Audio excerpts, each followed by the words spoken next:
Yeah, no, of course, 4 bikes under the truck has been a really positive step for us.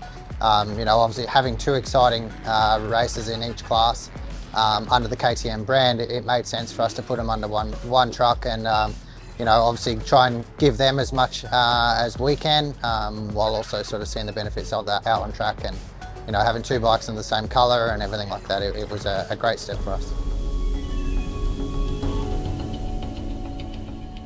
Not having a GasGas presence in a factory racing sense in Australia it was also part of the reason why we said, okay, well, let's try and keep those spots and make sure that we have those available for our riders that we had. And obviously bringing Kirk and Byron under the truck with KTM was seamless for us, and we already had a great relationship with both of those guys, and sort of followed the global direction. And yeah, it's a strategic move for sure, and so far we've been having a great time with it. Double the riders, you get double the data. So when we're testing something with one of the guys and we find a benefit, we immediately are able to share that with the other guy and try and make sure we're taking those incremental steps forward together.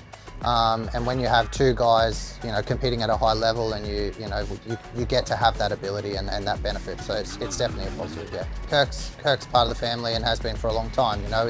He's had some great success with KTM, and as you said, he's won a championship with us. And we have a lot of great memories with Kirk. And I think having him back under the KTM brand was definitely a very positive step. And he sort of brings a level of calm and a level of maturity, let's say, in his approach. And you always know that when he shows up, he's going to bring his A game, and he puts in 100%, and you know what you're going to get with Kirk. And it's much the same with everybody else that we have under here, and we never have to question whether they're doing the work during the week. And Kirk is no different, and what we see from him now we saw back in 2013, so it's exciting.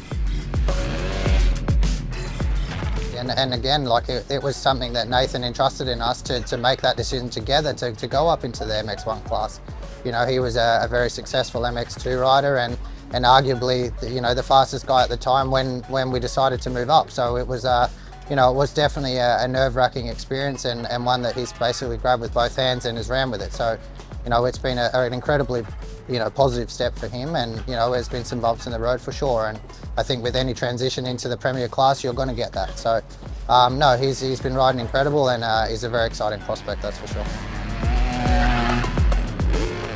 We had a bit of a mantra at the start of the year, and that was refine and refocus. And it was how do we present and be the best that we can, and take those incremental steps forward. Whether it be with outside sponsorships that we're now seeing come on board, or whether it's the banner walls that you see behind us. It's all part of that. Okay, how do we keep taking this to the next level?